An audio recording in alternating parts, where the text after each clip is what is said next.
weighing her options before speaking again in a measured voice, asking politely if she could retrieve something from the small compartment under her bike seat before he completed the paperwork, and Whitaker hesitated for a moment before nodding cautiously.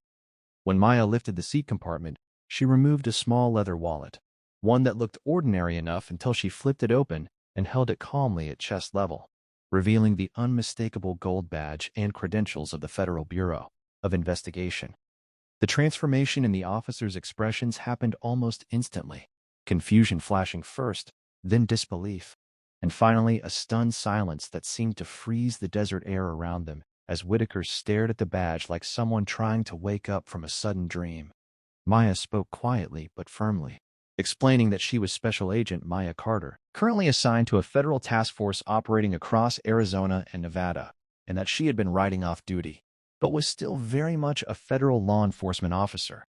The weight of the revelation hung heavy in the moment as the officers exchanged uneasy glances, realizing that the situation they had approached with casual authority had suddenly shifted into something far more complicated. But the real twist was only beginning, because Maya wasn't finished speaking yet. And when she lowered the badge, she calmly added that she had actually been following a vehicle earlier that afternoon, an unmarked white cargo van she believed might be connected to an interstate smuggling investigation the FBI had been tracking for months. The officers looked at each other again, confusion deepening as Maya explained that the van had been spotted heading down this same stretch of highway about 10 minutes before she was pulled over, and that losing visual contact during the stop meant the vehicle might already be several miles ahead. Whitaker's earlier confidence began melting into concern as the reality of the situation settled in, and suddenly the flashing patrol lights behind them felt less like routine procedure and more like a mistake that might have just allowed a major suspect to slip away.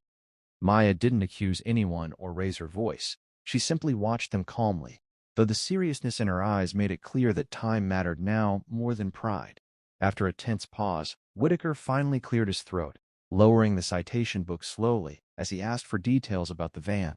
and the suspected smuggling operation, and Maya explained that the FBI had reason to believe the vehicle was transporting stolen military-grade technology stolen from a defense contractor warehouse days earlier, equipment that could be worth millions on the black market if it crossed the state line.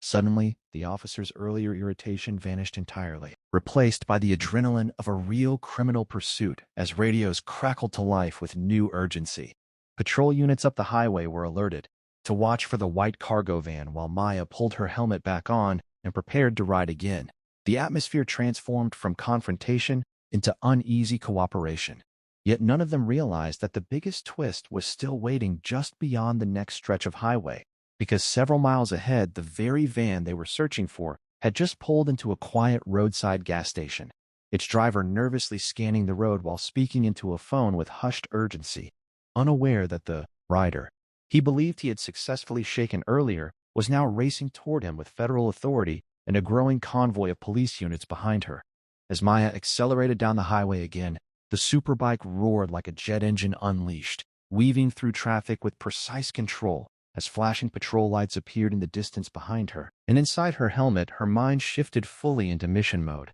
analyzing every possibility because she knew operations rarely unfolded exactly as planned. When she finally spotted the gas station ahead, she slowed slightly, signaling discreetly to the approaching patrol cars before pulling into the lot from the opposite side, her bike rolling quietly between parked trucks while she scanned the area until her eyes locked onto the white cargo van sitting near the pumps exactly as she expected. The driver inside noticed the approaching police lights seconds later and panicked instantly, slamming the van into gear and tearing out of the lot in a desperate attempt to escape. But by then it was too late, because Maya had already swung her bike into position, cutting across the exit lane and forcing the van to swerve back toward the highway, where multiple patrol cars were now blocking both directions. The chase that followed lasted only minutes, but felt like an hour of roaring engines, screeching tires, and radio chatter filling the air as the van tried weaving through side roads before finally being boxed in near an abandoned construction site. Officers surrounding the vehicle with weapons drawn while Maya parked her bike calmly behind them. When the driver was finally pulled from the van and the back doors opened, the discovery inside confirmed everything Maya had suspected. Crates containing advanced electronic targeting components stolen from a defense supplier, equipment valuable enough to trigger a full federal investigation. The officers who had stopped her earlier stood nearby watching the scene unfold with a mixture of relief and embarrassment. Realizing that the rider they had assumed was just another reckless biker had actually been tracking one of the most important suspects in the state that day. Whitaker eventually approached Maya again as the sun dipped lower over the desert horizon, clearing his throat awkwardly before admitting that they might have misjudged the situation earlier, and Maya simply nodded with a faint smile, explaining that law enforcement work often meant making quick decisions with limited information, and that what mattered most was what happened next. By the time federal agents arrived to secure the evidence, the tension from earlier had transformed into quiet respect. And as Maya finally prepared to leave the scene, one of the officers asked her a question that lingered in the air: why she had chosen not to reveal her badge immediately during the traffic stop. Maya paused beside her bike for a moment before answering calmly that sometimes the best way to understand how people see the world is to let them show you first, and that lessons learned under pressure often stick longer than lectures ever could. Then she pulled on her helmet, started the Superbike once more, and rode back onto the highway as the last rays of sunlight stretched across the desert, leaving behind a group of officers who would never forget the day they arrested a rider who turned out to be the one person in the entire situation who had been in control all along. Before we begin, imagine this: flashing red and blue lights on a lonely American highway. A roaring Superbike pulled over, and a group of officers absolutely convinced they've just caught a reckless rider breaking the law. But what they don't know is that the woman under that helmet isn't just any rider. She's an off-duty FBI agent with a reputation for bringing down entire crime networks. What happens next will flip the entire situation upside down. If you love intense, twist-filled stories where the truth explodes when no one expects it, make sure to subscribe right now and stay with us until the end, because this story proves that sometimes the person being judged is the one holding all the power. The desert highway outside Phoenix shimmered under the late afternoon sun as traffic thinned into scattered vehicles stretching across miles of asphalt, and the deep, thunderous growl of a Superbike echoed through the air as a sleek matte black machine sliced through the open road with precision and control, its rider leaning low over the handlebars with the confident posture of someone who knew every ounce of power beneath them. Inside the helmet was Maya Carter, a 32-year-old black woman with sharp instincts, steady hands, and a calm expression that rarely betrayed emotion, though anyone who truly knew her understood that behind that calm exterior lived the relentless mind of one of the FBI's most effective field agents, someone who had spent years tracking organized crime rings, dismantling fraud networks, and surviving operations most agents only read about in training manuals. But today, Maya wasn't working a case, at least not officially. She was simply riding, letting the wind clear her head after weeks of exhausting undercover work. Her black leather jacket zipped halfway, the desert air rushing past as the engine hummed like a living creature beneath her. And for a brief moment, she allowed herself to enjoy the quiet freedom of the open road. Several miles ahead, however, a police cruiser sat parked in the median, with a radar gun aimed at passing vehicles. Officer Darren Whitaker leaning back in his seat with the casual impatience of someone nearing the end of a shift, scanning the speed readings lazily, until suddenly the radar device chirped sharply and flashed a number high enough to jolt him upright, his eyes snapping toward the approaching blur of black metal racing down the highway. "You've got to be kidding me," he muttered, grabbing the radio as the bike roared past in a flash of speed and wind, the powerful engine echoing like distant thunder. Within seconds, he pulled onto the road, lights igniting red and blue as the cruiser accelerated. Behind the motorcycle, and up ahead, Maya noticed the flashing lights in her mirror, her eyes narrowing slightly as she eased the throttle, guiding the Superbike smoothly toward the shoulder with the calm discipline of someone trained to de-escalate tense situations rather than create them.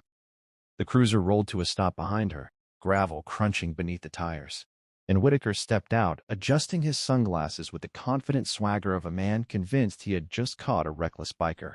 who thought the rules didn't apply to them, unaware that the woman removing her helmet ahead of him had spent the last decade enforcing federal law across half the country. Maya swung one leg off the bike, setting the helmet against the seat as her dark curls settled around her shoulders, and for a moment Whitaker slowed his steps just slightly, clearly not expecting the rider to be a composed young woman rather than the reckless daredevil he had imagined, though his expression quickly hardened. Again, as he approached with a firm tone, asking for license and registration, while subtly glancing over the expensive motorcycle, as if trying to determine whether it had been stolen or illegally modified. Maya calmly handed over her license, watching him with quiet patience as the desert wind rustled across the highway. And although she could have immediately flashed her federal badge, she chose not to, because years of experience had taught her that sometimes revealing authority too quickly only escalated situations unnecessarily. And besides, she was technically off duty. Whitaker studied the license briefly, then looked up with a skeptical expression, clearly unimpressed by her calm demeanor as he began lecturing her about excessive speed and reckless riding, unaware that Maya's mind was already analyzing the situation the way she had been trained to analyze every encounter: tone of voice, posture, potential threats, possible outcomes, while responding politely, explaining that she had been keeping pace with traffic moments earlier, though the highway had cleared suddenly. However, Whitaker wasn't in the mood for explanations, and his frustration from a long shift seemed to spill into the conversation as he signaled to his partner in another cruiser parked farther down the median, calling for backup as if preparing to deal with a particularly troublesome suspect. Within minutes, a second patrol car arrived, and two additional officers stepped out, their body language instantly turning the routine stop into something far more tense as they circled the bike, inspecting it with curiosity and suspicion, while Maya stood quietly beside the shoulder barrier, watching the situation escalate beyond necessity. One officer muttered something about superbike racers causing accidents on the interstate, while another asked whether the bike was registered in her name. Their questions layered with an undertone Maya had unfortunately encountered more than once during her life. Assumptions made before facts were even considered. Still, she kept her voice steady, answering calmly while Whitaker returned from his cruiser with a citation book already in hand, informing her that she was being cited for excessive speed and possibly reckless endangerment depending on what the radar confirmed, his tone suggesting he had already decided the outcome of the situation. Maya nodded slowly, glancing down the highway as if